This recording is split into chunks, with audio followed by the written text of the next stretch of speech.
Talking about fitting this entire pizza in my mouth. Welcome back to another episode of Beyond the Pump. In this episode, we are talking about the top 5 fitness myths that we've stumbled across that we think our audience really needs to make sure that they're paying attention to. So make sure that if you do enjoy this episode, you share it with someone that could definitely benefit from this as well. We would love the support. So with that said, what is the first myth that we're jumping into today, fellas? No pain, no gain, I feel like is No probably pain. a good one.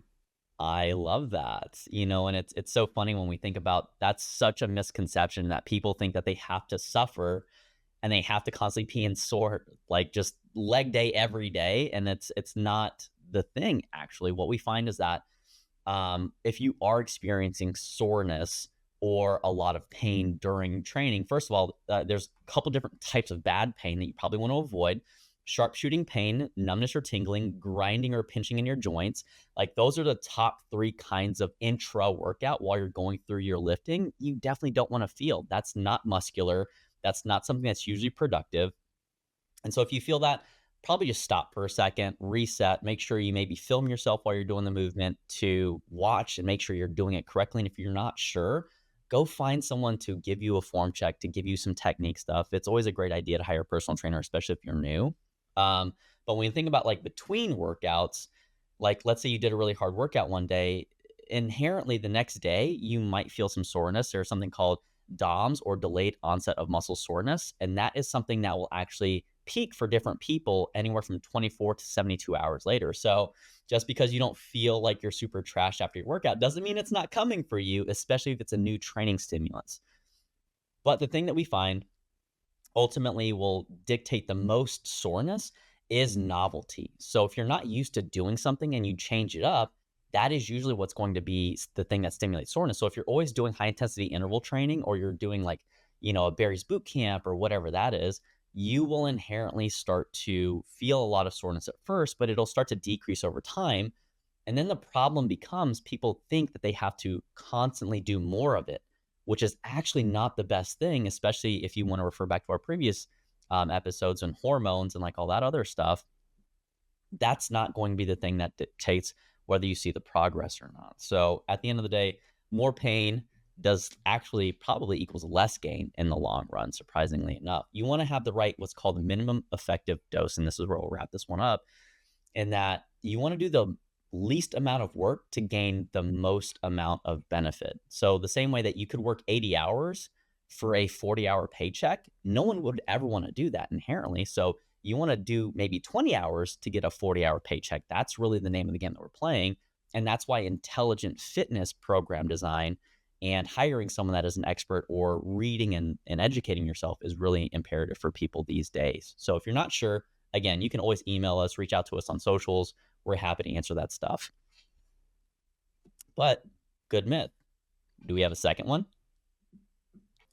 More sweat equals more fat loss. Yeah. Well, if that was true, then I'd be sitting around like 8%, 10% body fat year round, living in Phoenix. Oh, heck yeah.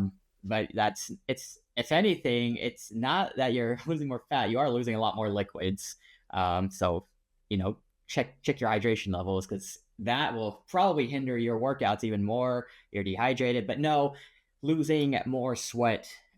There is a viral image that goes around, viral quote that's like, sweat is just your fat leaving your body. No, it's not. It's just water. It's just water. It's just electrolytes leaving your body. Replenish that. You're not losing extra fat. Take a second, think about it. If you're training in Phoenix, the desert, versus training in Antarctica, you're probably going to sweat more in Phoenix. Yet, honestly, you probably actually might lose a little bit more in Antarctica, just with the whole thermal body effect of things. That's a whole thing. That's a whole other topic that we can get into. Yeah.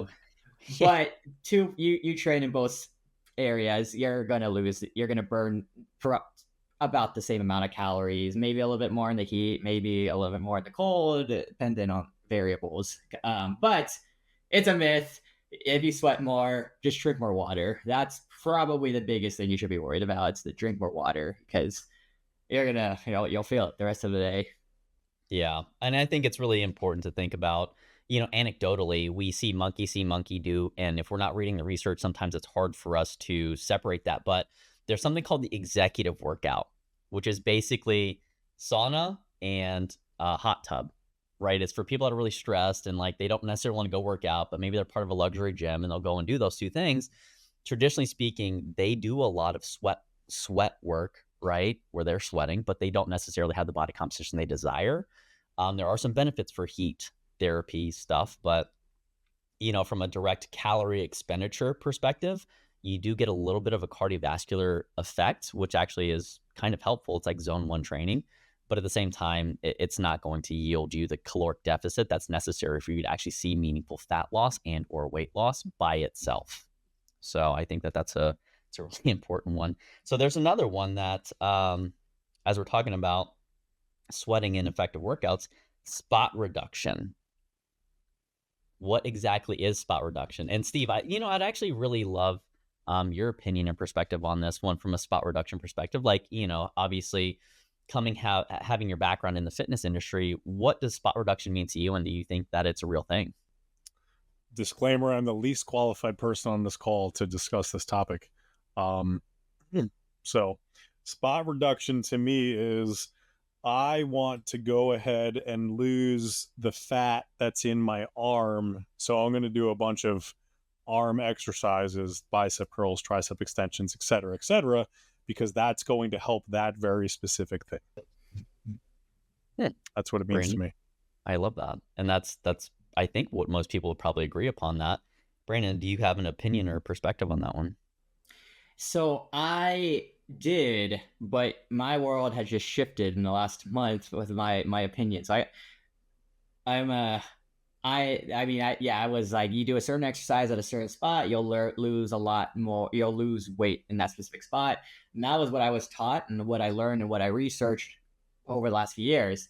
Um, Apparently, there's some new literature out there, which I am now just starting to hear about and have not yet looked into, and where there may be some truth to spot reducing. But again, I haven't looked into it. But from my general advice would just be, create healthy habits at the gym, eat at a deficit in order to lose weight, and then I think it'll take off that little bit of stress from you. But just know that there may be some research that is floating around there, and so by the time you hear this episode, it may actually be debunked. And that's the beauty with fitness and nutrition; it's always changing. It's great. It's not like Yeah. 2 + 2 always equals 4 in this. No. Yeah. Well, and I think that you bring up a great point in that it's funny that these things even become myths, and that is because occasionally they may be anecdotally, like we might see someone that's doing something that's giving them a result, but the world of genetics is so vast that we really are still figuring out what's going on, that what works for one person may not work for another person. It could be the circumstances, it could be the situation that they do it, it could be even the sequencing in terms of where they go about that stuff. But at the end of the day, this is why I think that people have to fuck around and find out. Like, you need to find out what works best for you through trial and error. The problem is you don't want to do stupid trial and error, which means you're doing something that you shouldn't be doing, whether that feels wrong, whether it doesn't seem like it's worked out well for a lot of other people.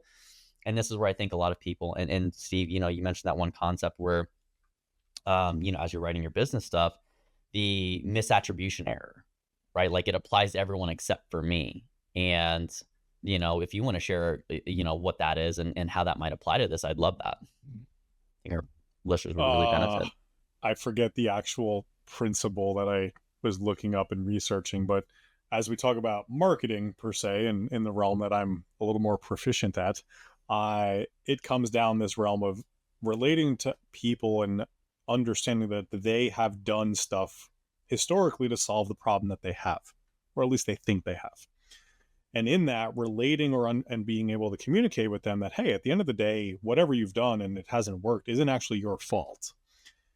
And there's this bias that exists that when I win because of me, but when I lose, I win because of some external influence or circumstance or whatever's going on. And as you can relate to that, they're more likely to hear your message because you go down the road of like, oh, they understand me. They know it's not my fault. So, from that side of things, when things go well, it's because you did it. When they don't go well, it's because of somebody else's fault, is the shorter version, unrelated to call it marketing, as I've been really diving into. Yeah, well, and I love that because it is a universal psychological concept called attribution error, where people will think that something is the cause of something else. Like, if you look at statistics, there's a common one where in the summer, ice cream sales go up, and in the summer, shark attacks go up. So people are thinking shark attacks cause ice cream sales, or ice cream sales cause shark attacks. And so, I think that when we think about just trying to figure out if spot reduction is a reality, there is some emerging research that's been published in the last 3 to 6 months that is saying originally, hey, you just lose body fat overall. You can't specify where it's coming from. However, what they're finding right now is that you might actually be able to potentially spot reduce. So the people that were like, I'm going to do lower abdominal exercises, get rid of my belly fat, like they may have actually been onto something, and it has to do with um, a lot of the mitochondrial biogenesis, if you want to go down that rabbit hole and look that up, of those localized muscle tissues, like actually now starting to be able to oxidize fat more efficiently. So that's pretty cool. And what Brandon said, like it is very circular. Um, Self-serving bias is the way that I'm kind of understanding it when it relates to some of the stuff I'm discussing. So, not necessarily a psychological principle per se.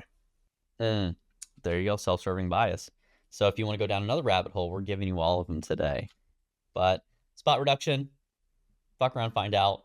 At the end of the day, I think this brings us to our last one as we're butting up against time here.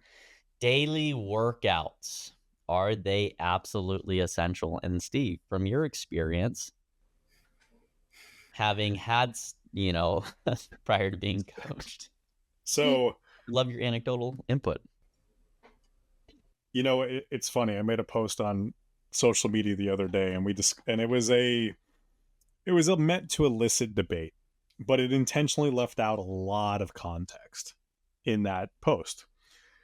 And now, as I hear this again, and the idea that you should work out every day being better than not working out every day, I'm like, man, there's so much context missing. So, because my knee jerk reaction is, yeah, every day implies 7 days a week, but I'm going to say like 5 to 6 days a week is what I'll say, six or more quantifies as like every day real quick in the following statement. For me, yeah, working out every day is a good thing because I'm less of an asshole and mentally it's good for me. When it comes to my body and trying to call it gain muscle or strength or things like that, it's really hard not to work out more than 3 days a week when I know that 3 days a week is actually what helps promote that stuff. And I still don't, I mean, I believe it, but I don't believe it because I feel better when I work out more often. But my results, my data, my lean muscle mass, my strength, all of those things are significantly better when I work out less frequently. So the context matters, but I think what we mean, the answer is no, it's not better. But there's also this mental benefit that at least I find that, yeah, when I go to the gym, even if I just putz around and do a few things with like 5 pounds and I walk on the treadmill, get some steps, I still feel better. Yeah, I think you're really, from a definition perspective, what is working out, right? Some people might think yoga and doing that for an hour is a workout. And I think what people are really trying to Did you understand just say here, yoga's not a workout? Wow, I think it's more Andrew. of an active recovery thing in general. It depends on, they had this thing called fire yoga in the past where they were doing yoga with weights. Like, the general consensus is that you have to either elicit a certain heart rate and or muscular fatigue for it to be considered an appropriate dose response. So I'll just leave that there.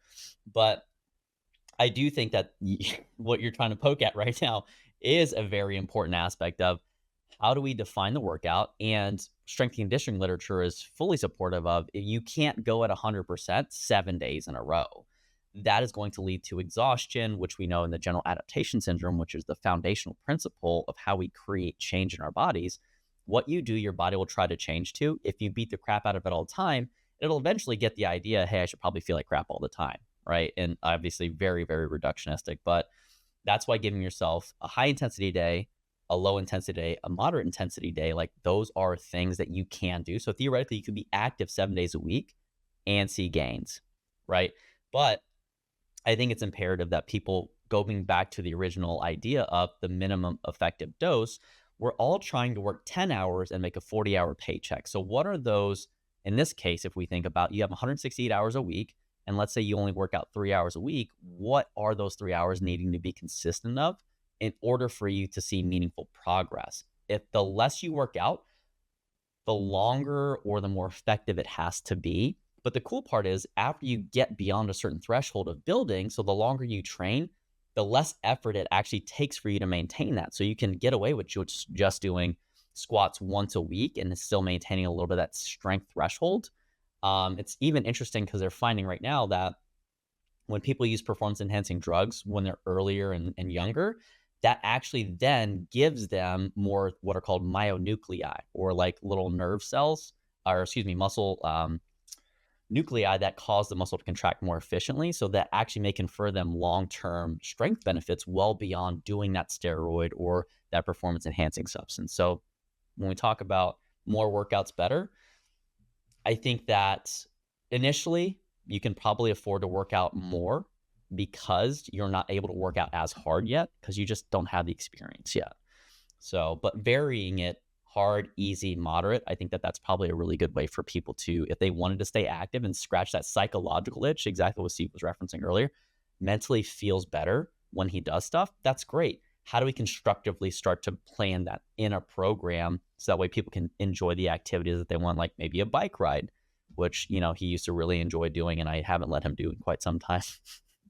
Probably because it's hot as hell out there, but you know, find what works for you, pay attention, collect the metrics, and I think that people will really thrive as they start to understand themselves, which I think is the biggest thing that's most missing in the fitness industry right now, that wearables are really going to help people navigate. So those are our 5 myths. Anything to wrap it up, boys? I'm sorry, did you say PEDs to younger is better? So I should hop on that. I say they might confer lifelong benefits. So theoretically, Okay. if you wanted to have benefits for more of your life, like it's not a bad idea. I'm not advocating for PEDS use. I'm not advocating for abusing drugs. I will say that Olympics would probably be a lot more interesting if we had those athletes also sauced up. Like if we have an augmented league, that would, but you would over sensationalize stuff so quickly that you would never be able to watch regular sports again because you'd be like so less impressed. Natural bodybuilding's not the same after you've watched Ronnie Coleman and like some of those great guys just get on the stage and you're like, oh my God. And then you see the natty guys and you're like, that's impressive, but it's not like, you know. So it's less. On that note, there will be more myth episodes coming in the future. Stay tuned. Like, follow us, subscribe, leave a review. We can't get better unless you tell us the truth. Thanks, guys.